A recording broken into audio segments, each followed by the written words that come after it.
Martin, thank you for being here. Wanted to ask you some questions about your late father, who means a lot to us. But what did Asia Society Hong Kong meant to your father? Well, I think he originally got involved, well, about 3 decades ago, because he thought the discourse in Hong Kong was so Eurocentric, and he wanted to have the focus shifted to back to Asia. I think he was a friend of Nick Platt, and I think Nick influenced him in that regard. And what are some of the fondest memories that your father has of Asia Society Hong Kong? Well, I remember the first conference that was held here with his friends William Surajaya and Washington Sisip, and I think he had a good time. And the discourse that was engaged in was very high level, and obviously the initial conference was very successful. And then a couple of years later, Asia Society started the Asia Society Hong Kong Center. Your father was one of the original founders of Asia Society Hong Kong. What was his vision for the establishment of this first overseas office for Asia Society? Well, I think what has resulted was probably beyond his wildest expectations. This beautiful center we have here, but also the intellectual content and the impact that having a center here has had on the Hong Kong society.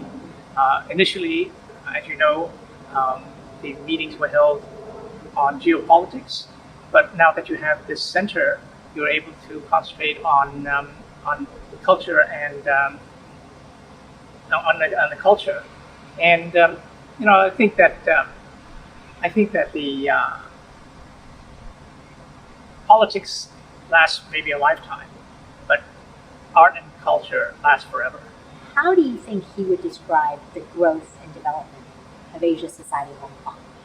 Well, I think if he were alive, he would describe it as phenomenal. One of his visions was that you have to communicate with people. Countries have to communicate with each other. So, Jojo rather than war. As you know, this is we're celebrating our 30th anniversary, and your father was there from the beginning, and even before the beginning. Mm-hmm. He kind of helped plant the seed in many ways, so that when Hong Kong was ready for Asia Society Center, he was there at the beginning to make things happen. So, what do you think would be his vision for Asia Society Hong Kong in the next 30 years? Well, of course, the world has evolved since those days, and I should congratulate you on your birthday, 30th birthday here. Of course, the role such as the Asia Society in Hong Kong can play is even more important now because of the tensions between the U.S. and China.